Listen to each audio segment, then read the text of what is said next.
Hola de nuevo al curso. Esperamos que hayan disfrutado de las lecturas. El día de hoy hablaremos sobre productividad pública. Veremos ejemplos de Colombia, de Japón y hasta de una panadería. Entonces, doctor Ardila, cuéntenos, ¿qué es productividad pública? Gracias, Juan José. Para hablar de productividad pública es importante que introduzcamos el concepto a través de un ejemplo. Desde ese punto de vista vamos a hablar de dos personas que se dedican a la producción de pan. El objetivo de producir ese pan es básicamente generar bienestar en las personas que lo consumen. Se trata de Jaime y María. Jaime y María son dos personas que tienen las mismas capacidades, que tienen las mismas competencias y que adicionalmente son capaces de entregar los mismos resultados. ¿Qué diferencia a Jaime y a María? En esencia, la diferencia entre los dos radica en la organización a la que corresponde. Jaime corresponde a una organización pesada, una organización con diseño de procesos complejos, con una serie de trámites y una serie de requisitos al interior de la organización que no agregan valor. Mientras que María pertenece a una organización que tiene un diseño ágil que básicamente prioriza la simplicidad y a la que le importa mucho la creación de valor, la construcción de valor a través del desarrollo de sus procesos. Entonces la pregunta que deberíamos hacernos es ¿quién es más productivo? ¿Es más productivo Jaime o es más productiva María? Dijéramos que para responder esa pregunta es importante identificar cómo Jaime y María invierten su tiempo. Jaime utiliza alrededor del 50% de sus horas de trabajo en reuniones, algunas de las cuales no agregan valor, en responder informes y hacer reportes que nadie lee, y en desarrollar una serie o responder una serie de requerimientos que básicamente son generados por esos procesos complejos, pero que en realidad no están agregando valor. Mientras María dedica apenas el 10% de su tiempo a ese tipo de tareas y el 90% del tiempo lo dedica a producir pan. En el caso de Jaime, es capaz de dedicar apenas el 50%, la mitad de su jornada laboral en esa misma tarea de producir pan. Entonces, si comparamos, tenemos que Jaime utiliza la mitad del tiempo para hacer tareas que no agregan valor, María apenas el 10%, mientras que Jaime utiliza el 50% del tiempo para hacer pan, un trabajo que agrega valor, y María el 90% del tiempo para hacer esa misma tarea. Entonces la pregunta es ¿quién es más productivo? ¿Quién hace más pan? Naturalmente María sería capaz de hacer más pan que, como lo dijimos antes, es ese producto que genera bienestar en las personas. Ahora, ¿por qué estamos hablando de pan si este curso está centrado en básicamente producción de bienes y servicios públicos o está dirigido a organizaciones públicas? Diríamos que si nos salimos, utilizamos ese ejemplo un poco para que la gente entienda bien el concepto que queremos transmitir, pero si nos salimos de la lógica de la empresa privada y nos trasladamos a la empresa pública, dijéramos que la construcción de bienestar es mucho más importante y la productividad, el concepto de productividad es todavía más importante.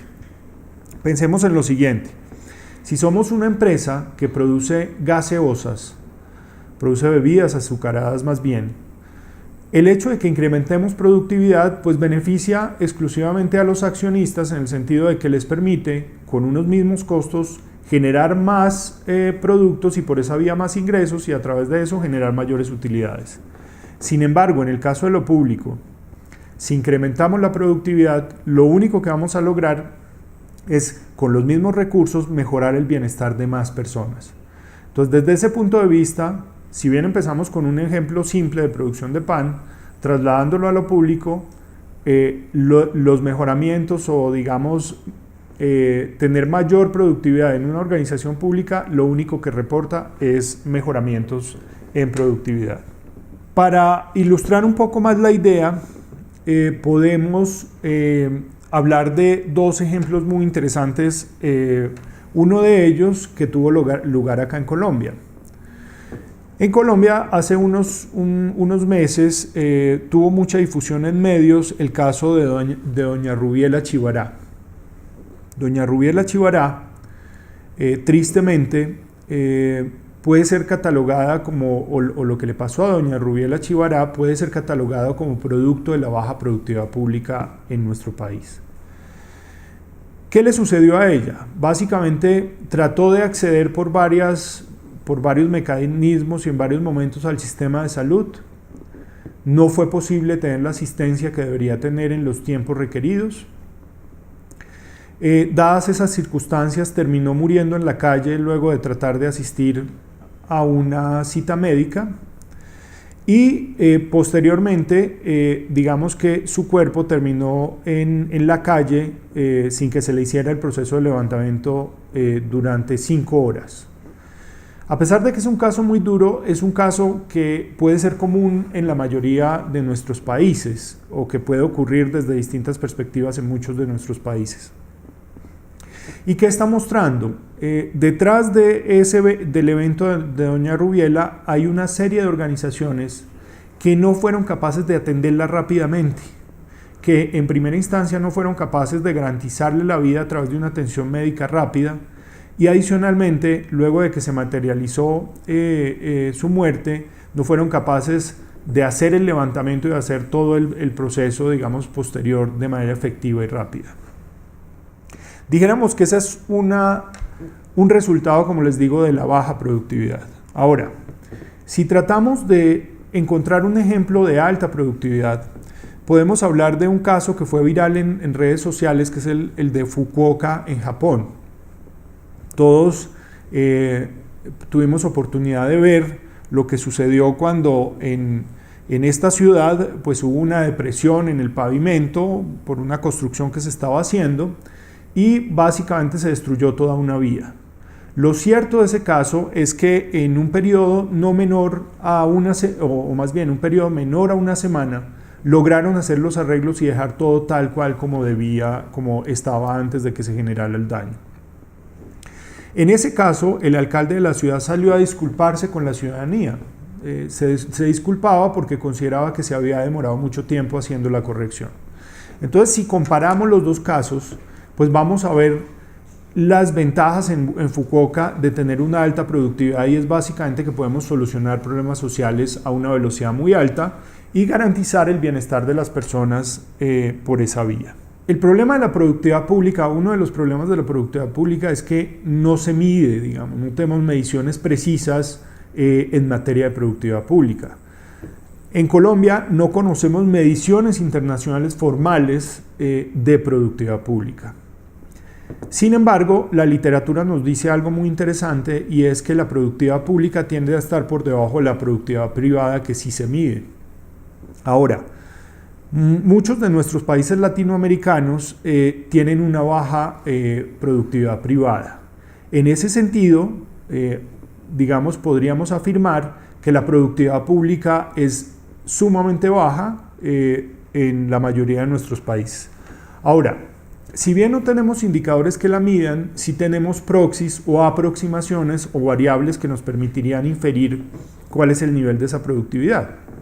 Entonces tenemos los indicadores de gobernanza del Banco Mundial, que básicamente uno de los cuales es eficacia gubernamental, y nos dicen, por ejemplo, que en el caso de Colombia somos un país de media-baja tabla en materia justamente de eficacia de gobierno.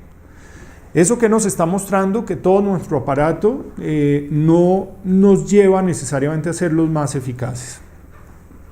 Por otro lado, otro indicador interesante es control de la corrupción. Diéramos que donde tenemos procesos muy ágiles, muy transparentes, pues la corrupción naturalmente debería ser menor desde la perspectiva de transparencia. En ese sentido, Colombia también es un país de media-baja tabla en materia justamente de control de la corrupción. Aquí les estoy hablando de cifras del 2015. El otro indicador importante es el imperio de la ley. Entonces, digamos que los gobiernos tienen una responsabilidad, o los estados más bien tienen una responsabilidad muy importante. Las organizaciones públicas en general tienen una responsabilidad muy importante, y es, en primera instancia, solucionar problemas sociales a través de la entrega de bienes y servicios públicos, pero también definen las reglas de juego en el marco de las cuales se desarrollan todas las actividades privadas. Y naturalmente la ley consolida muchas de esas reglas de juego. Desde ese punto de vista es muy importante que imperen esas reglas. En Colombia también es un país de media baja tabla en lo que tiene que ver con el imperio de la ley, lo cual nos deja mal rankeados también en ese sentido. Por otro lado, hay una variable pues, que es muy conocida en los entornos internacionales por ser un problema colombiano o por representar un problema colombiano, y es la estabilidad política y ausencia de violencia y lo que tiene que ver con terrorismo. En ese caso, sí que estamos mal rankeados. Naturalmente, la literatura muestra que los conflictos se generan por problemas relacionados justamente con falta de respuesta hacia la población en lo que tiene que ver con atender ciertas necesidades específicas justamente de la sociedad. Ahora, el tema de productividad pública, como lo decía, no solamente es de la órbita pública. La baja productividad pública también afecta a la productividad privada. Si miramos el índice de competitividad global, uno de los pilares fundamentales de ese índice es el que tiene que ver justamente con los bienes y servicios más importantes que entrega lo público. Si nos fijamos en los requerimientos básicos del índice de competitividad, encontramos que los principales pilares son instituciones, son infraestructura, son entorno macro, salud y educación en general, educación primaria. Entenderán que esos son fundamentalmente bienes y servicios públicos que entrega el Estado. En ese sentido, si no tenemos una buena oferta de esos bienes y servicios públicos, pues la productividad o la competitividad, más bien en este caso privada, se verá afectada. Ahora, si miramos el caso de Colombia, Colombia aparece mal rankeado justamente en todos esos aspectos, es decir, tiene un entorno macro, el entorno macro no aparece mal rankeado, en realidad Colombia es un país que ha sido muy estable históricamente, pero sí aparece mal rankeado en lo que tiene que ver con infraestructura, instituciones, en fin, varios de los elementos que tenemos ahí. Esa es otra señal de que parecemos tener una baja productividad pública. Estoy seguro que en sus países encontrarán patrones muy similares. Ahora, si pensamos en los aspectos más problemáticos para hacer negocios en Colombia, en los primeros puestos encontramos, elementos directamente relacionados justamente con productividad. El primero son tasas de impuestos. Recordemos que para entregar bienes y servicios públicos, el Estado tiene que quitarle bienestar a la población, y le quita bienestar a través de esos impuestos.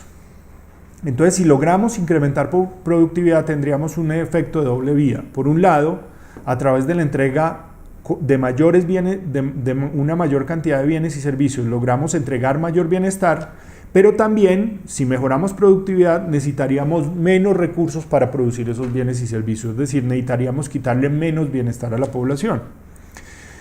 Otro elemento crucial en estos aspectos más problemáticos para hacer negocios en Colombia es la corrupción. Ya hablamos hace un momento de sus características e importancia. Y otra muy importante es la inadecuada oferta de infraestructura y la ineficiente burocracia de gobierno. También se habla de la complejidad de las regulaciones en materia de impuestos. Fíjense que todos estos elementos están asociados justamente al concepto de productividad que venimos hablando. Ahora, si hablamos de percepción de la corrupción, Transparencia Internacional, pues rankea, ustedes saben, todos los países todos los países del mundo, y Colombia no queda bien posicionado en ese ranking. Básicamente, de nuevo, es un país de media baja tabla en lo que tiene que ver con transparencia. Entonces, si bien no estamos midiendo productividad, sí tenemos una cantidad de indicadores y una cantidad de alertas que nos dicen que la productividad pública, en el caso de Colombia, puede estar en unos niveles por debajo de los niveles aceptables. Tengamos en cuenta a qué productividad nos referimos en este caso. Nos interesa mucho la productividad organizacional. Si bien los diferentes estudios de productividad se concentran en la productividad de los individuos, En este caso es cierto, o lo que queremos un poco trabajar con ustedes es la productividad organizacional. ¿Por qué? Hemos encontrado que los servidores públicos colombianos son altamente productivos, es decir, una persona en un día de trabajo hace una cantidad de tareas con los recursos que tiene y es capaz de producir o de entregar una cantidad de productos. La pregunta, como lo veíamos en el caso de Jaime y de María, es ¿cuántos de esos productos verdaderamente agregan valor? Ahora, esa condición de qué depende, depende justamente de en qué organización esté esa persona. Es decir, como lo veíamos en el caso del ejemplo, uno de estos individuos, María, era altamente productiva, mientras que el otro tenía una productividad muy baja, una productividad en términos de producción de pan. Sin embargo, los dos eran capaces de hacer las cosas muy rápidamente. Entonces, por eso es importante no concentrarnos tanto en la productividad individual, sino en el entorno que facilita que lo que hacen produzca un nuevo valor. Entonces, acá es muy importante iniciar la discusión sobre el concepto de productividad organizacional. Productividad organizacional. Dijéramos que ya habiendo introducido el concepto de productividad es importante que lo asociemos a la cadena de valor de las organizaciones. Cada organización tiene una cadena de valor en donde hay unas entradas, unos insumos, hay un proceso productivo, de ese proceso productivo hay unas salidas que son básicamente bienes y servicios públicos y con esas salidas se obtienen unos resultados o unos efectos más bien y unos posteriores impactos que tienen que ver justamente con esa variación del bienestar. En ese sentido, entendemos que mejoramos productividad cuando podemos, por ejemplo, mantener constantes las entradas, los insumos, pero logramos disponer el proceso productivo de tal manera que entreguemos más bienes y servicios y por esa vía entreguemos mayores resultados. Entonces diremos que ese es el concepto que queremos discutir con ustedes, productividad organizacional a través de acelerar la cadena de valor de la organización. Dijéramos que hay unos aspectos que definirían si una cadena de valor de una organización fluye más o menos rápido. El primer aspecto muy importante es cómo está diseñada la organización, cómo está estructurada, cómo están definidos sus procesos, cómo está concebida su cultura, cómo está concebido toda su estructura tecnológica para garantizar que esa cadena de valor fluya más o menos rápido. Como lo veíamos en el caso del ejemplo, en nuestros países tenemos en general organizaciones con diseños muy complejos por normatividad, jurisprudencia, una cantidad de aspectos que hacen que los procesos que se deben desarrollar en su interior den una cantidad de vueltas para llegar al mismo resultado que llegarían en una organización que no tuviera todas esas complejidades. Lo que proponemos en esencia, a manera de introducción y a manera de motivación, es pensar en ingeniería pública. Cuando hablo de ingeniería pública, estoy hablando o me refiero a pensar en maneras de diseñar organizaciones que sean mucho más ágiles, mucho más veloces para entregar justamente esos bienes y servicios y por esa vía generar bienestar. Habiendo discutido este concepto, esperamos continuar con la presentación del índice sintético de desempeño institucional, un mecanismo que hemos pensado en Colombia para tratar de capturar mediciones de qué tan rápido es capaz de fluir esa cadena de valor en nuestras organizaciones. Muchas gracias, espero que hagan todas sus lecturas, que consulten todo el material que tenemos alojado en la página de soporte para este curso y que piensen en lo que discutimos hoy y en las sesiones de interacción pues tengamos oportunidad de discutirlo. Muchas gracias. Esperamos que hayan disfrutado de la sesión de hoy. Recuerden que para la próxima semana deben resolver la comprobación de lectura que está en el módulo del curso. ¡Feliz semana!